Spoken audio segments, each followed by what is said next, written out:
Assalamualaikum warahmatullahi wabarakatuh. Sampurasun. Wilujeng patepang dina lawungan munggaran YouTube disarengan kusim kuring pun hin wahidah. Naning sata acan dikawitan mangga kasaderek akang teteh sadayana anu teu acan subscribe tiasa nyabscribe saenggalna kalayan ngahurungkeun lonceng notifikasina disarengan ku ngabagikeun ieu link karerencangan saderek. Hatur nuhun kanu parantos nyabscribe oge ngahurungkeun lonceng sareng ngabagikeun linkna. Bismillahirrohmanirrohim. Dina lawungan munggaran ieu simkuring baris medar tur maluruh perkara panumbu catur. Panumbu catur asalna tina dua kecap. Kecap numbu jeung kecap catur. Kecap numbu hartina nyambung atawa nyambungkeun. Kecap catur hartina caritaan atawa omongan. Jadi panumbu catur teh miboga harti jalma anu nyambungkeun caritaan atawa omongan. Dina hal ieu caritaan atawa omongan teh dikaitkeun kana mimpin acara.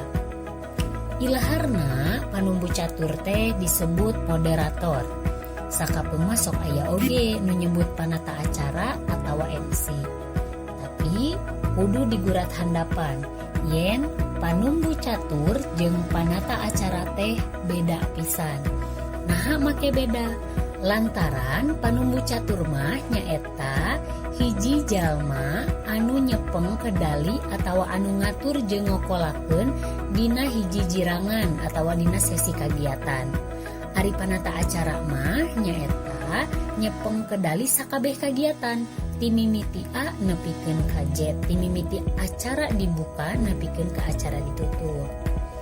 Tah, ari moderator mah kakara bisa menang kedali upama geus dihaturanan ku panata acara. Jadi cindek nama panumbu catur atawa disebut moderator teh nyaeta jalma anu pancena minangka panengah atawa hakim atawa disebut oge wasit dina hiji kagiatan, boh sawala, boh rapat atawa diskusi. Nya moderator pisan anu ngarahkeun diskusi ngeunaan hiji perkara teh. Kitu. Saterasna sikeun panumbu catur. Dina lumangsungna acara atawa dina lumangsungna diskusi, panumbu catur kudu boga sikep diantarana anu kahiji netral. Nu kadua sikep objektif atawa teu mihak ka salah sahiji pihak. Upama aya konflik di tengah-tengah lumangsungna acara, panumbu catur kudu bisa jadi panengah.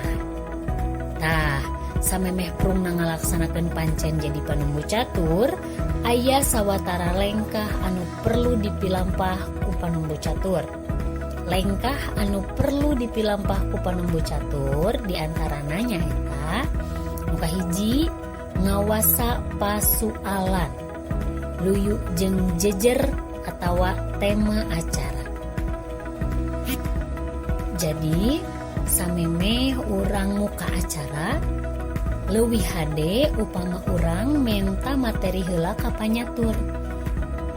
Pikeun naon-naon wae anu rek ditepikeun. Panyatur di dieu hartina nyaeta informan atawa anu rek mere materi. Nu kadua, urang wajib mika nyaho kaayaan jeung kasang tukang pamiarsa atawa audiens. Pikeun milihan diksi atawa kekecapan anu merenah. Naha audiens teh sahanapeun urang, naha audiens teh seseueurna saluhureun urang atawa sasama.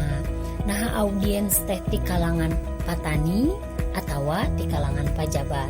Saperti kitu. Anu katilu, mika nyaho kalungguhan pangjejer atawa panyatur atawa narasumber. Begituna eta teh penting pisan naha lantaran pikeun kasopanan dina nepikeun saha-saha wae pangjejerna. Nu kaopat mika nyaho runtuyan acara. Tah ieu teh penting pisan lantaran keur nangtukeun sakedeung atawa lilana waktu anu disadiakeun keur narasumber atawa pangjejer. Anu kalima, nataharkeun catatan singget pikeun ngingetan waktu anu disadiakeun ka narasumber. Jadi upama narasumber nepikeun panjang teuing ku urang mangga disebatkeun punten waktosna 5 menit deui atawa mangga dicindekeun bae. Eta penting pisan kanggo catatan-catatan singget anu kudu dicekel ku panunggu catur. Nu kagenep, nyiapkeun buku catatan pikeun nyatet pokok-pokok penting anu ditepikeun ku narasumber. Ieu wajib pisan. Lantaran ieu bisa jadi kasimpulan anu ditarik engke pikeun pamiarsa atawa audiens. Anu katujuh, nyiapkeun raksukan atawa dangdanan anu merenah. Keur urang panunggu catur, tangtuna dangdananana kudu luyu eujeung tema acara. Oge eujeung panyatur anu rek nepikeun materi. Anu pamungkas anu kudu disiapkeun atawa dipilampah ku panunggu catur teh nyaeta nyiapkeun alat panuduh waktu. Ieu penting. Lantaran naon? Lantaran panunggu catur mah nu tadi teh nyaeta tukang ngendalikeun hiji acara. Upama tadi hal-hal atawa lengkah-lengkah anu perlu dipilampah samemeh prungna acara, ayeuna mah hal-hal anu kudu dipilampah dina lumangsungna acara.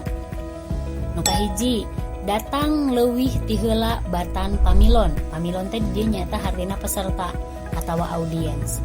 Ulah nepikeun ka audiens ti heula urang paneuri panunggu catur. Tapi panunggu catur kudu leuwih ti heula batan audiens jeung batan pangjejer atawa pemateri. Nu kadua, urang salaku panunggu catur kudu mariksa sound system, kudu mariksa mikrofon, kudu mariksa kasiapan slide presentasi materi. Pariksa oge ngaran-ngaran lengkep katut gelar pangjejer atawa pemateri anu baris medar perkara materi anu bakal diulik ku urang sareng. Nu katilu, urang kudu ngawanohkeun diri ka para narasumber samemeh prungna acara. Gunana keur naon? Nah, urang make jeung kudu ngawanohkeun diri geus we cukup panunggu catur hungkul. Ieu gunana ngawanohkeun diri nyaeta sangkan leuwih akrab dina lumangsungna acara. Lantaran engke antara pamilon sareng pangjejer bakal aya sesi tanya jawab. Jadi urang kudu leuwih akrab ka pamilon batan panyatur. Anu kaopat, nyiapkeun biodata atawa CV kurikulum vitae urang anu bakal dibacakeun ku panata acara. Jadi lain CV panyatur hungkul, lain CV pemateri hungkul, tapi CV urang oge salaku panunggu catur atawa moderator kudu dibacakeun ku panata acara atawa MC. Anu kalima, urang kudu maca heula biodata unggal pangjejer. Ieu wajib sarta pastikeun urang bisa maca kalawan bener eces tur genre eusi biodatana ulah nepikeun ka salah. Biasana hal-hal anu sering anu remen kajadian nyaeta aya moderator anu salah ngucapkeun gelar, aya moderator anu salah ngucapkeun asal sakola. Ieu penting pisan. Ieu teu meunang pisan dilakukeun ku panunggu catur saupama aya sakecap atawa 2 kecap kasalahan anu memang dilakukeun ku panunggu catur. Hengket, goreng. Lantaran katempona panunggu catur henteu miboga kasiapan.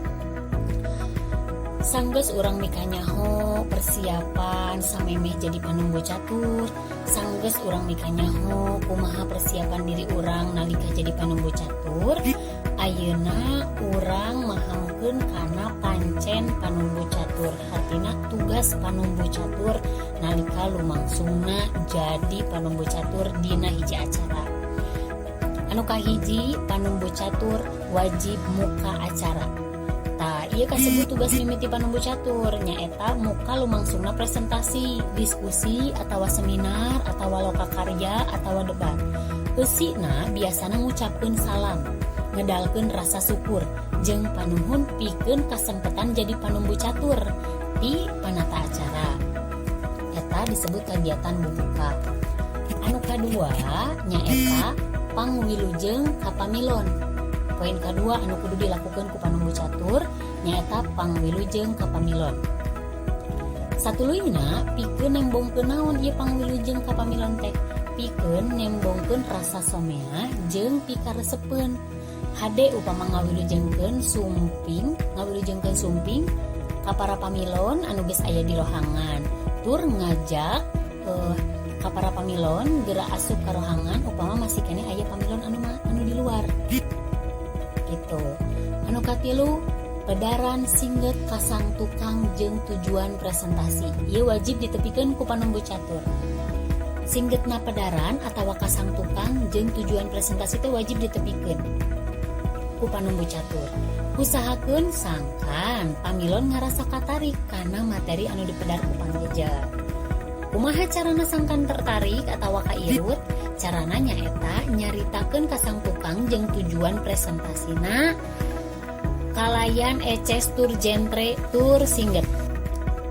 Panumbu catur teh ngupayakeun sangkan topik anu dipedar teh kudu katingali seolah-olah hal anu paling penting, aktual atawa up to date sarta raket jeung kahirupan sapopoe pamilonna. Sapertos kitu. Eta pasti bakal nimbulkeun rasa irut atawa ketertarikan keur pamilon. Anu kaopat, panumbu catur wajib ngawanohkeun ngaran pangjejer jeung topik presentasina. Dina waktu ngawanohkeun pangjejer, omat usahakeun panumbu catur sangkan pamiarsa teh ngarasa yakin kana kualitas jeung kamampu pangjejerna. Utamana kana kaparigelan atawa pangabisa anu patali jeung pedaran anu rek dipidangkeun. Jadi ulah nepikeun ka nimbulkeun pamilon atawa audiens teh teu rame ningali pangjejer teh, tapi kudu nepikeun ka pamilon teh tertarik ka pangjejerna sapertos kitu. Nu kalima, ieu panumbu catur kudu nangtukeun waktu samemehna jeung aturan diskusi kasaha ka pamilon jeung ka panyatur. Waktu nu diatur teh ngawangku waktu pedaran jeung dina jirangan tanya jawab. Eta omat kudu ditepikeun. Kaasup oge jumlah waktu jeung lobana jirangan atawa sesi anu dirarancang. Contoh kalimahna saperti kumaha? Contohna dina ieu diskusi unggal pangjejer dihaturanan kanggo medar naon-naon anu baris didugikeun. Salami sabaraha menit. Tuh. Salami 3 menit. Tuh. Anu kagenep panumbu catur wajib mere waktu ka pangjejer pikeun medar materina. Jadi dibere nyaho heula panyatur teh sabaraha waktu lilana panyatur nepikeun materi. Anu katujuh ngarangkum eusi pedaran. Tah ieu hal wajib dilakukeun ku panumbu catur. Carana nyaeta ku cara nuliskeun pokok-pokok utama atau pokok-pokok ide anu dipedar. Teu kudu panjang teuing lantaran ieu bakal ditepikeun dina kacendekan atawa kasimpulan. Anu kadalapan nyaeta ngahaturan pamilon pikeun nanya. Ieu asupna kana sesi tanya jawab. Biasana sesi diskusi atawa tanya jawab teh dibagi jadi sababaraha jirangan. Wayahna panumbu catur kudu pinter ningali situasi. Naha saeutik atawa lobana anu nanya berarti eta jadi pancen atawa tugas pikeun panumbu catur dina misahkeun jirangan atawa sesi tanya jawab. Anu kasalapan panuhun ka pangjejer jeung pamiarsa. Ieu wajib ditepikeun ku panumbu catur. Tepikeun kalawan ikhlas jeung someah. Komo mun dibarengan ku imut jeung pasemon anu hegar. Ieu ditepikeun dina pramungkas acara. Anu pamungkas, hal anu kudu dilakukan ku panumbu catur teh nyaeta mungkas acara. Pungkas acara kurasa syukur, hade upama ngagunakeun ungkara anu matak ngahudang sumanget. Lantaran ieu acara sok sanajan geus dipungkas, kunaon kudu dihudang sumangetna. Lantaran ieu acara teh bakal disanggakeun atawa ditepikeun deui ka panata acara atawa MC. Anu satuluyna acarana bakal diguluyurkeun deui nepikeun ka acara rengse. Sakitu. Tah, eta mangrupa hal-hal ngeunaan panumbu catur anu patali jeung panumbu catur. Mudah-mudahan ageng pisan mangpaatna kanggo hidup utamina kanggo dunia atikan khususna dina kurikulum 2013 anu aya materi panumbu catur di kelas 11. Mugi ageng mangpaatna, hatur nuhun, cag. Wassalamualaikum warahmatullahi wabarakatuh. Hurip Sunda.